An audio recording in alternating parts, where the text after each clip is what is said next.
बहुत बड़ा problem, parents जब अपना ख्याल रखना छोड़ दें, वालिदैन अपनी सेहत का ख्याल, अपनी सेल्फ़ केयर, अपनी खाने पीने का ख्याल, और बीमार होते जा रहे हैं और बुढ़ापे में जाते जा रहे हैं। ये बड़ा ही मुश्किल वक़्त होता है और मेजॉरिटी हमारे पाकिस्तान में मोस्टली वालिदैन, स्पेशली अम्माएँ, वालदा इस चीज़ से गुज़र रही हैं और इसका बहुत बड़ा इफ़ेक्ट उनकी फ़ैमिली पे चल रहा होता है, बच्चों पे, और सब भी मेंटल डिस्टर्ब होते हैं। क्योंकि और अब्बा जान अगर आपके बीमार हैं या बुढ़ापे में हैं और वो जब उनको समझाएंगे कि अब्बा जान ये ना खाएं वो ना खाएं, तो अगले कहेंगे तो साडे प्यो ना बनो, और अम्मा जान भी कि साडी अम्मा ना बन, तो ये बड़ा डिफ़िकल्ट टाइम होता है। इस सिचुएशन में क्या किया जाए, ऐसा क्यों होता है, और इस सिचुएशन में बच्चों को क्या करने की ज़रूरत है, इसके ऊपर मैं इस वीडियो में डिटेल के अंदर बात करूँगा।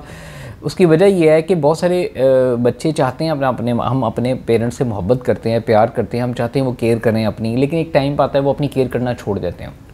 देखिए बहुत सारे प्रॉब्लम चल रहे होते हैं कि ओल्ड एज में जाके जब हमारे वालिदैन एक बुढ़ापे की एज में पहुंचते हैं तो वहाँ पे एक डिफरेंट चैलेंजेस हैं, एक रियलिटी है, एक एक्सेप्टेंस भी है, एक ओल्ड एज के अपने प्रॉब्लम्स हैं, फिर बॉडी चेंज हो चुकी होती है, केमिस्ट्री चेंज हो चुकी होती है, आप डिपेंडेंट हो चुके होते हैं। ये डर खौफ होता है बच्चों पे डिपेंडेंट, इन पे हम नहीं होना चाहते। आप चाहते हैं कि ना हो, लेकिन आपकी उम्र जो बॉडी है आपको उस तरफ लेके जा रही होती है, फिर बीमारियां फाइलें बन रही होती है। तो इस सिचुएशन में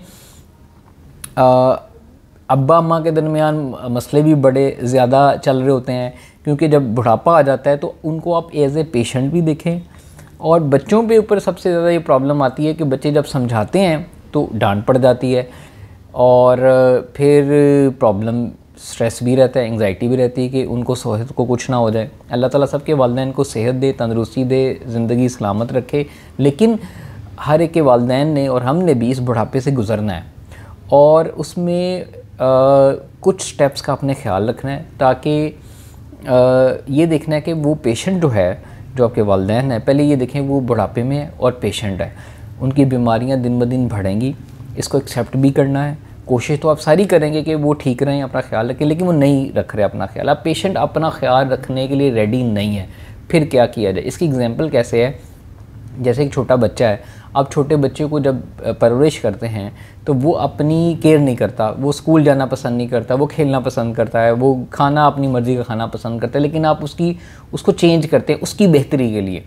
पेरेंट्स के साथ भी आपने यही मामला करना है कि एक रिस्पेक्ट भी मेंटेन रहे और वो अपनी बेहतरी नहीं चाहते। बहुत कम पेरेंट्स होते हैं जो अपनी सेल्फ़ केयर, अपनी हेल्थ और डाइट का ख्याल रखते हैं, लेकिन मोस्टली जब अपना ख्याल नहीं रख रहे तो ये आपकी ज़िम्मेदारी है। इसमें अब डिवाइड करें, पहले ये समझ जाएं कि वो खुद मेंटली इमोशनली रेडी नहीं है। क्यों नहीं है, इसकी भी लंबी वीडियो है। मोस्टली जो वालदा या अम्मा हजूर होती हैं, उनके देखें, हमारे बहुत सारे जो अब्बा जान थे, आज से 25, 30, 40 साल पहले निकल जाएँ तो वहाँ पे अब्बा हजूर अपने काम में मगन थे। वो माओं को वो प्यार, वो मोहब्बत, वो इमोशनल अटैचमेंट नहीं मिली। माओं ने बच्चों के लिए कुर्बानियाँ दी, सबकी माएँ ऐसी हैं, ज़िम्मेदारियाँ निभाई, ये मोहब्बत है उनकी अपने बच्चों के लिए, अपने हस्बैंड के लिए, अपने घर के लिए। तो अब्बा हजूर जो थे, वो वाले साहब जो थे, वो मोस्टली कम्युनिकेशन नहीं होती थी, मोहब्बत का इजहार नहीं होता था। तो जो मदर्स हैं उनके दिल में ये चीज़ बड़ी फ़ील करती हैं कि उनको स्पेशल फ़ील कराया जाए, उनको इमोशनल फीलिंग्स दी जाएं, वो नहीं दी गई। फिर उनसे मोहब्बत का इजहार किया जाए। उनकी प्रॉब्लम, एक हस्बैंड का घर पे या फादर जो है मोस्टली घर पे तवज्जो नहीं देते, बच्चे क्या कर रहे हैं, एक्टिविटीज़ क्या कर रहे हैं, एजुकेशन क्या है, स्कूल क्या है, खाना पीना क्या है, वो सब कुछ माओ पे छोड़ दिया। तो ये भी बड़ा गलत हुआ उनके साथ, लेकिन ये उनको सलूट है कि उन्होंने इस पे बड़ी कुर्बानी दी, बड़ा इसको फ़ील किया। और कुछ मदर्स के साथ ये भी एक पास हिस्ट्री चल रही होती है। कुछ ऐसी होती हैं जिनकी हेल्थ की वजह से उनको एंग्जाइटी हो रही होती है कि एक बॉडी वैसी नहीं रही, उनकी मोबिलिटी वैसी नहीं रही, वो चल फिर नहीं सकती, बहुएँ हैं, दामाद हैं, उनके सामने फिर डिपेंडेंसी आ जाती है, बच्चे दूर चले गए हैं। तो ये सारी चीज़ें उस एज फैक्टर के साथ चल रही होती हैं।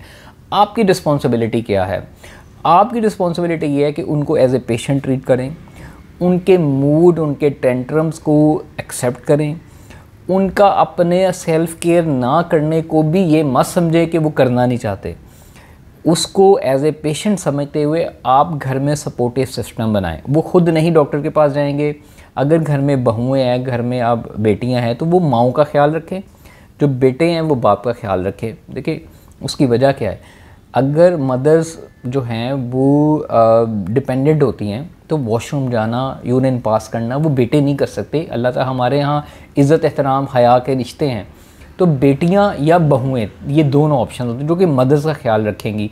तो अगर बेटियां हैं वो मदर्स को उस टाइम के ऊपर केयर करें, और बेटे जो है वो बाप को देख सकते हैं। वॉशरूम लेके जाना, यूरिन का मसला है, मोबिलिटी का मसला है, तो वो मेल के साथ ज़्यादा बेहतर लगते हैं। तो इन चीज़ों का ख्याल रखें, ड्यूटीज़ डिवाइड करें। अगर भाई हैं, बहनें हैं, बहुएँ हैं, बच्चे हैं, अपने पोतों को उनके साथ अटैच करें, जो उनकी सेहत का ख्याल रखें, उनके खाने पीने का। 5 चीज़ों का अपने ख्याल रखना है। उनको अच्छी डाइट देनी है, उनको अच्छा फूड देना है। वो नहीं खाएंगे, वो अपनी मर्ज़ी का खाना चाहेंगे, लेकिन आपने कोशिश ये करनी है प्यार मोहब्बत के साथ थोड़ा सा वो भी खिलाना है, और ताकि उनकी इज़्ज़त एहतराम भी रहे, और उनको आपने हेल्दी खिलाना है। आप उनकी डाइट में ब्रेकफास्ट, लंच और dinner should be very precise, high quality का हो, ताकि वो उनकी सेहत और बुढ़ापे में उनकी सेहत ख़राब ना हो। दूसरा ये है कि उनकी वॉक, कोई एक्टिविटी लाइफ में रखनी है आपने। उसकी वजह ये है कि वो अपनी सेहत का ख्याल रखें और आप उनको पुश करें। जब पेशेंट खुद रेडी ना हो, in that case you need to support, you need to push them, you need to take care of them, you need to go along with them। उसमें आपको उनकी डाइट, एक्सरसाइज, उनकी physical activity, doctors के checkup का ख्याल रखना पड़ेगा सब्र के साथ। और ये भी देखते हुए कि उनके कुछ एज के फैक्टर्स भी हैं, जिसमें वो अपने आप को डांटे ना आपको। अगर वो डांट भी पिला देते हैं, कोई उसको बुरा नहीं बनाना। सबसे ज़्यादा गलत बच्चे जो हरकतें करते हैं, वो पेरेंट्स जब बुढ़ापे में हो, वो बीमार हो, जब उनको समझाएं, वो डांटते हैं तो बच्चे उसको गिव अप कर देते हैं। वो कहते हैं असी नहीं फिर करना, ये खुद ही अपना ख्याल। ये सबसे गलत, क्योंकि आप उनको एज ए पेशेंट नहीं समझ रहे, आप उनकी प्रॉब्लम को नहीं समझ रहे कि एक इंसान जिसने सारी ज़िंदगी जवानी, बच्चे, ख़ानदान संभाले, वो आज बुढ़ापे में जाके जब डिपेंडेंट होता है,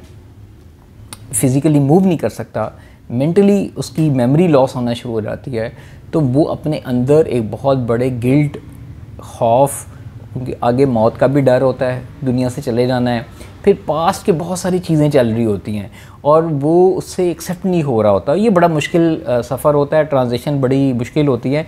तो बच्चों को, चाहे आप बड़े हो गए, उस टाइम माँ बाप जो भी डांटे चुप करके पी लें। हुस्ने सलूक का आपको पता है, हमारे दीन ने उनके साथ हुस्ने सलूक का ही अमल रखा है। और अगर वो बीमार हो जाएं, वहाँ पे सबसे मुश्किल इम्तहान होता है। गिव अप नहीं करना, आपने वहाँ पे मेंटली थोड़ा स्ट्रॉन्ग रहना है। उनकी डाइट, उनकी मेडिकेशन, उनके चलने फिरने का उनका ख्याल रखना है। उनके साथ लेके जाएं, फिज़िकली एक्टिव लेके चलें, उनका साथ दें, ताकि जब तक वो दुनिया में आपके साथ हैं, आप उनको जितना टाइम दे सकते हैं उनके साथ बैठें, उनके साथ पुरानी बातें करें। बाज़ बच्चे ये समझते हैं कि वो डॉक्टर के पास ले गए हैं, मेडिसिन ले आएँ, वो मेडिसिन खा लें, वालिदैन नहीं। ये एक एस्पेक्ट है। दूसरा एस्पेक्ट है उनके साथ इमोशनल अटैचमेंट। उनको टाइम चाहिए, उनके साथ बैठें, उनके साथ वक़्त गुजारें, उनके साथ बातें करें, उनके साथ उनकी विजडम से सीखें, उनके पुरानी बातें उनके साथ शेयर। बच्चों की, उन्होंने अपनी ज़िंदगी वक्फा टाइम गुजारा होता है, दे वांट टाइम। तो आप पैसे दे के और टाइम ही दे रहे, ये बड़ा गलत होता है। तो टाइम भी उनको दें, उनके साथ इमोशनल अटैचमेंट रखें, उनके साथ डिस्कशन भी रखें। ये स्टेप्स आपकी ज़िम्मेदारी है। तो बच्चों ने ये जितने भी मैंने आपको इंस्ट्रक्शन दी है, बताए, इस पे फोकस करें। और अगर कोई क्वेश्चन आते हैं तो कमेंट्स के अंदर लिखें, ताकि मैं इसके ऊपर, टॉपिक के ऊपर मज़ीद वीडियो बना सकूं। बहुत शुक्रिया।